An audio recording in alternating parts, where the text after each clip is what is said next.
She was just a reward. Until he fell in love with the alien girl.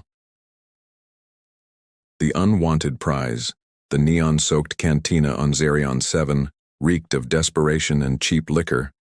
Raven Blackthorn sat hunched over his drink, fingers drumming against the scarred metal table as he waited for Lord Vex Grimwall to make his grand entrance.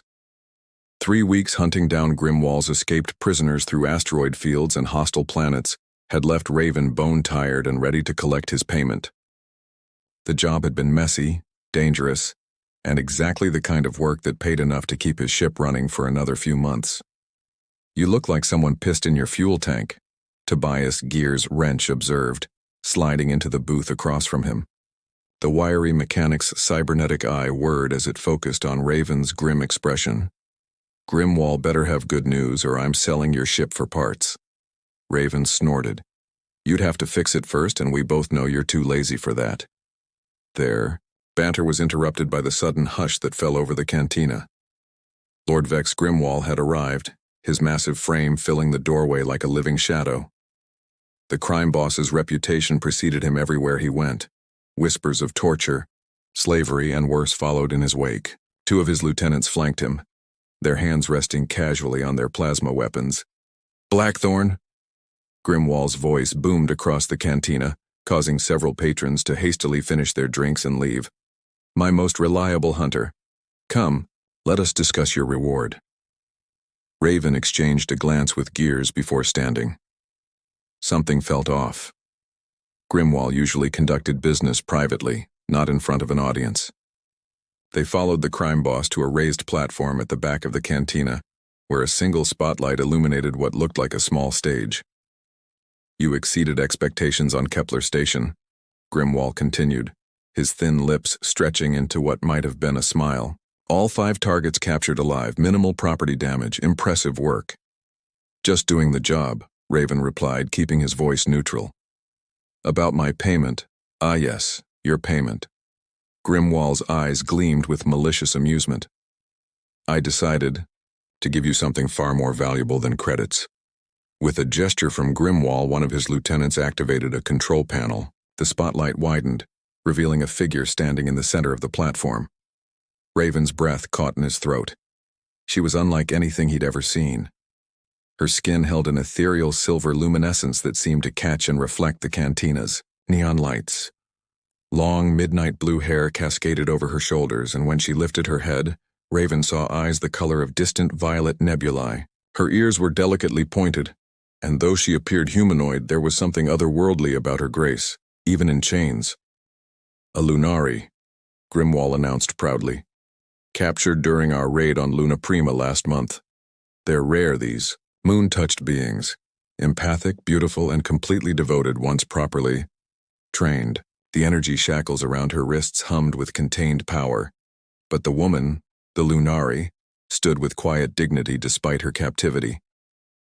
When her gaze met Raven's, he saw no submission there, only a fierce intelligence burning beneath the surface. "She's yours, Blackthorn. A token of my appreciation." Raven felt Gears tense beside him. The mechanic's cybernetic eye was whirring frantically, a sure sign of his agitation. The entire cantina had gone silent, waiting to see how the notorious bounty hunter would react to his gift. "I don't deal in people," Raven said quietly, his hand unconsciously moving toward the blaster at his hip. Grimwall's laughter was like breaking glass. "Everyone deals in people, Blackthorn. The only question is whether you're buying or selling." His expression hardened. "Besides, I'm not giving you a choice. She's payment for services rendered. Refuse and you'll find yourself on the wrong side of my hospitality." The threat hung in the air between them. Raven knew Grimwall's reputation wasn't built on empty promises. Cross him, and Raven would be lucky to make it off Zerion 7 alive.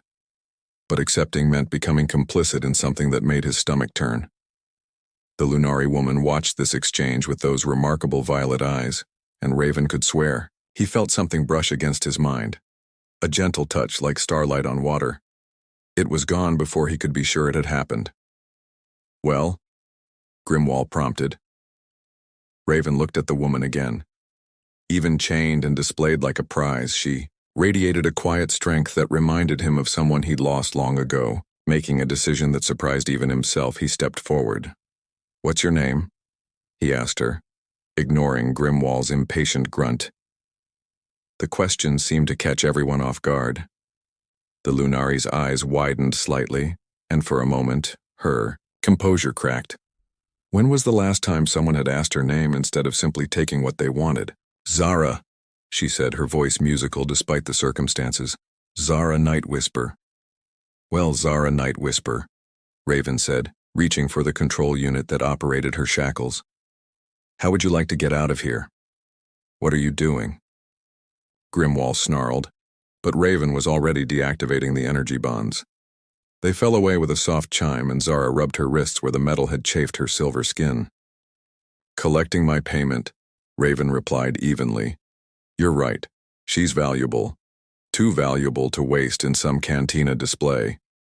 Grimwall seemed mollified by this explanation, though his eyes remained suspicious. "Just remember, Blackthorn, break her and you've broken your own property. These Lunari are delicate creatures." Raven felt Zara stiffen at the word property, but she remained silent. Smart woman. Getting them all killed wouldn't help anyone. "Come on," he said to her, offering his arm. "Let's go home." The walk to his ship, the Void Runner passed in tense silence. Gears brought up the rear, his sensors constantly scanning for threats. Zara moved with fluid grace beside Raven, but he could feel the coiled tension in her posture. She was ready to run or fight at the first sign of betrayal.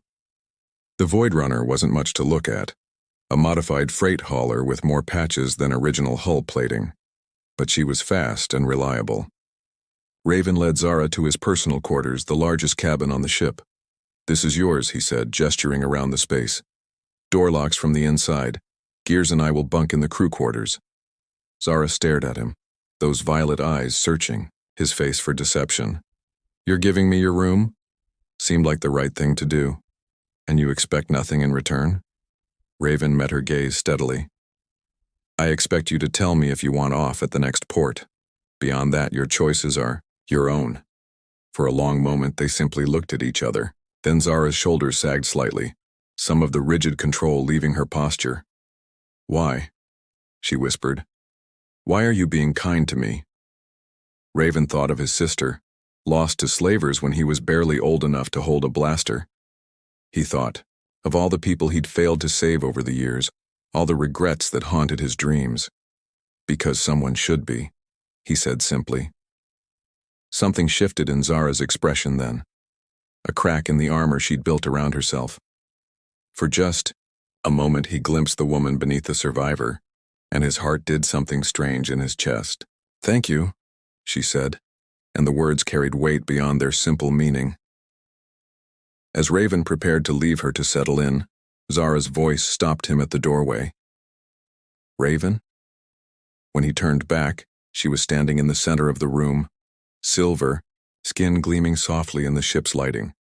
"I can sense emotions sometimes. Yours are different, complicated." He nodded slowly. "Most people's are." "No," she said, tilting her head slightly. "Yours sing of old pain, but also hope. It's been a long time since I've felt hope from anyone." Before he could respond, she'd turned away, effectively dismissing him. But as Raven made his way to the bridge, he found himself thinking about silver skin and violet eyes, and wondering what other surprises Zara Night Whisper might have in store. In the cargo bay, Gears was running diagnostics on their hyperdrive. "So," the mechanic said without looking up, "want to tell me what that was about back there?" "Just collecting payment," Raven replied, settling into the pilot's seat. "Right." Gears' cybernetic eye fixed on him. "And I'm a pleasure android. Boss, you just made an enemy of one of the most dangerous crime lords in the sector for a woman you don't even know." Raven began the ship's launch sequence, watching Zerion 7's polluted surface fall away beneath them. Maybe it was time. Time for what? For the first time in years, Raven smiled. Time to do the right thing. As the Void Runner jumped to hyperspace, leaving Grimwall and his threats behind, Raven couldn't shake the feeling that his life had just taken a turn towards something he'd thought lost forever.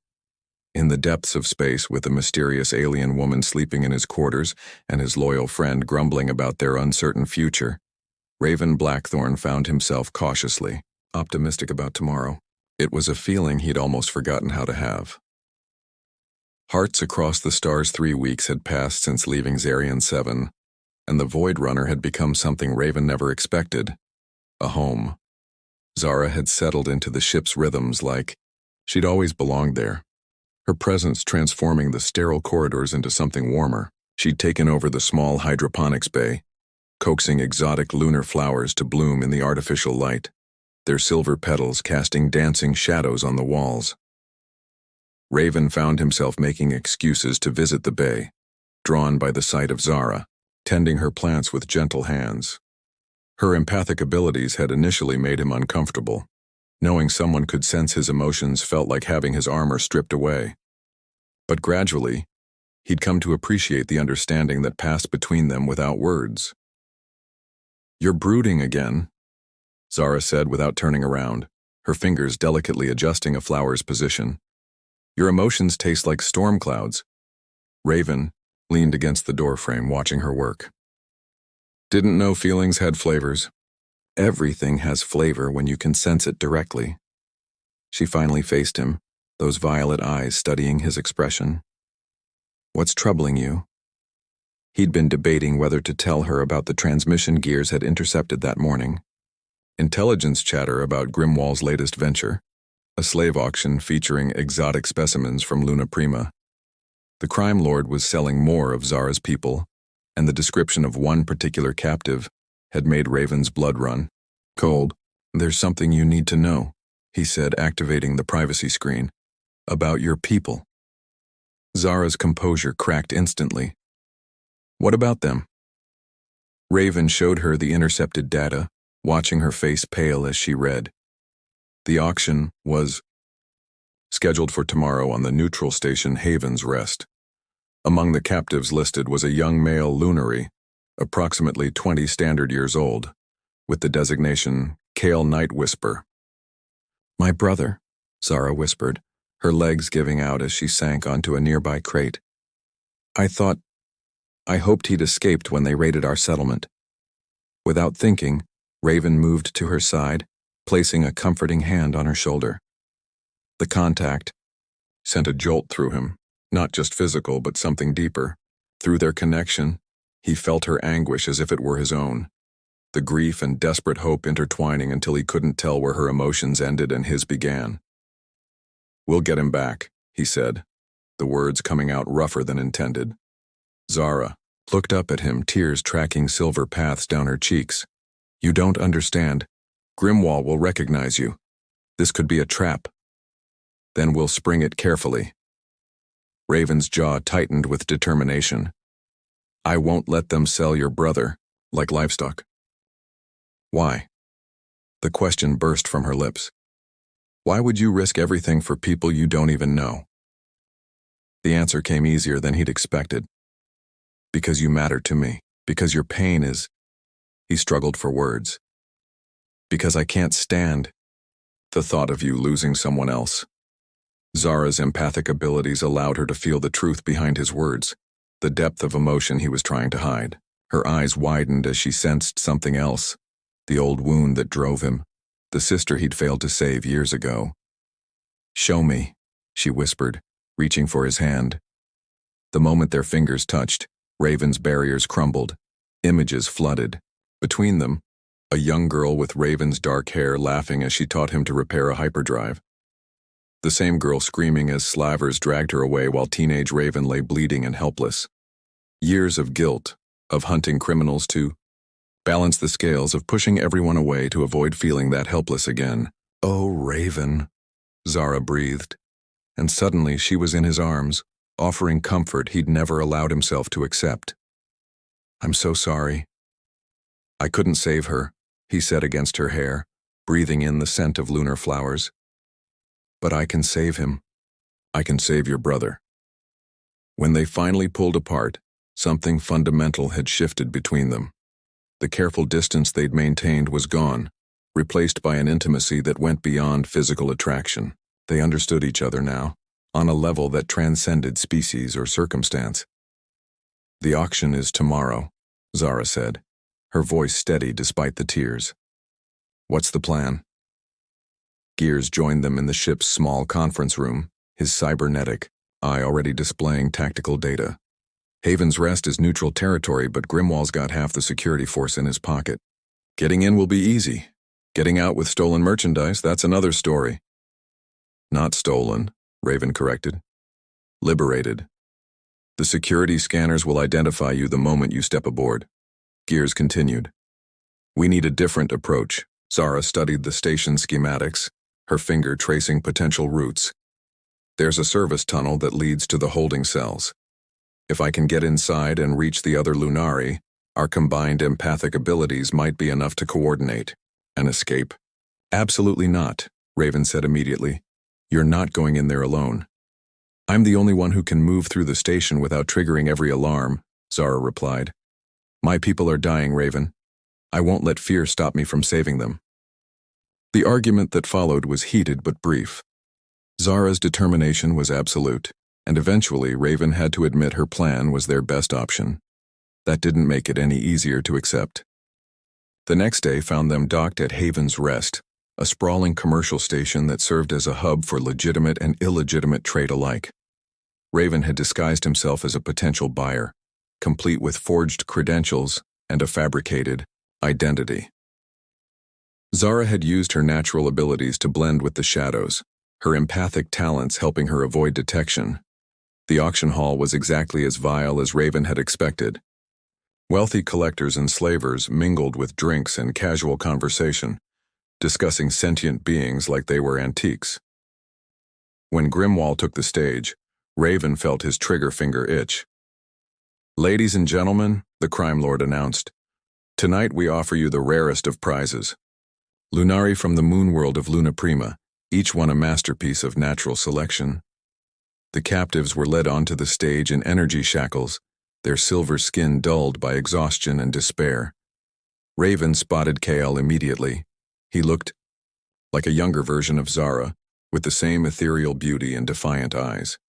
Even chained, the young Lunari held himself with dignity. Through his earpiece, Raven heard Zara's voice. "I'm in position. The service tunnel leads directly to the holding area."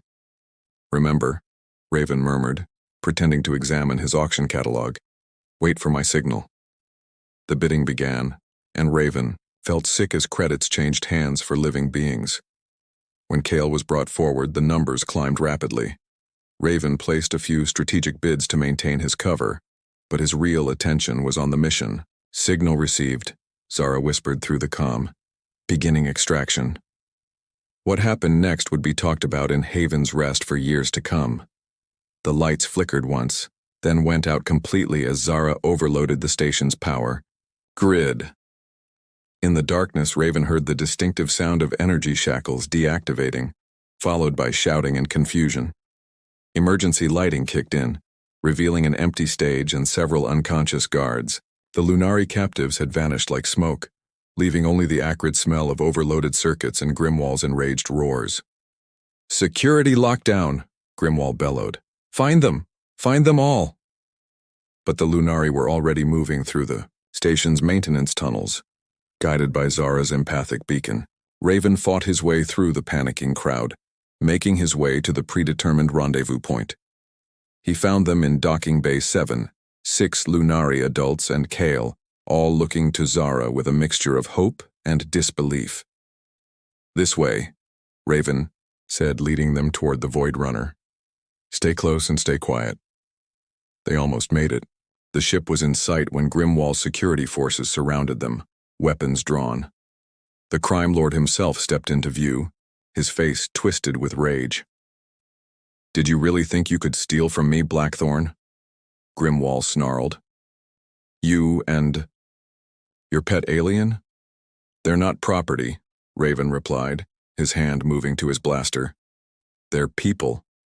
Naive fool, everything is property if you're strong enough to take it." The standoff might have lasted longer, but Zara stepped forward, her violet eyes blazing with an inner light. "You're wrong," she said, her voice carrying an otherworldly resonance. "Some things can't be owned." Power radiated from her, not just her own, but the combined empathic force of all the Lunari present. The station's lights flickered as their collective abilities reached out, touching the minds of everyone in the docking bay. Security guards stumbled, their neural implants sparking. Even Grimwall staggered, his cybernetic enhancements overloading. "Now!" Zara shouted. They ran for the ship, Raven providing covering fire as gears powered up the engines. The Void Runner lifted off just as reinforcements arrived, blasting through the docking bay's atmospheric barrier and into the star-filled void beyond. Hours later, when they were safely in hyperspace, Raven found Zara in the observation lounge. She was staring out at the streaming stars, her brother sleeping peacefully beside her. The other rescued Lunari had been taken to the medical bay, but Kyle had refused to leave his sister's side. "How are you holding up?" Raven asked, settling beside her. "Better than I expected," Zara admitted. "For the first time in months, I feel whole. Like I've remembered who I'm supposed to be." "And who's that?" She turned to face him, and in her eyes, he saw something that made his heart skip. Someone who fights for what matters. Someone who doesn't run from love when it finds her. The word hung between them, heavy with possibility. Raven reached for her hand, intertwining their fingers. "I love you too," he said, the admission feeling like stepping off a cliff. "I didn't plan it, didn't want it, but there it is." Zara's smile was radiant. "I could feel it growing, you know. Through our connection, your emotions changed, became brighter, less like storm clouds and more like sunrise." "What happens now?" Raven asked. "Your people will want to return to Luna, Prima, rebuild their lives." "Some will," Zara agreed. "But not all. Kyle wants to see the galaxy, experience life beyond our homeworld. And she squeezed his hand. "I want to stay with you, if you'll have an empathic alien cluttering up your ship." Raven laughed, the sound lighter than it had been in years. "I think I can manage, though we might need to find a bigger ship." "Why's that?" "Because I have a feeling we're going to be rescuing a lot more people. Someone needs to stand up to scum like Grimwall." Zara's eyes lit up with understanding. "A new mission. A new purpose." "Partners?" Raven asked. "Partners," she confirmed, sealing the promise with a kiss that tasted of starlight and infinite possibilities. As the Void Runner carried them toward an uncertain but hopeful future, Raven reflected on how much his life had changed. He'd started as a bounty hunter motivated by guilt and old pain. Now he was something different. A liberator, a protector, a man who'd found love in the most unexpected place. Behind them, Cal stirred in his sleep, murmuring something in the musical Lunari language. Zara smiled, translating softly. "He's dreaming of home, but not the home we left behind, the one we're building together." And in the vast expanse of space, aboard a patched-up freighter filled with rescued souls and new beginnings, two hearts that had found each other across the stars began to beat in perfect synchronization, writing their own constellation of hope among the infinite possibilities of the galaxy. The end.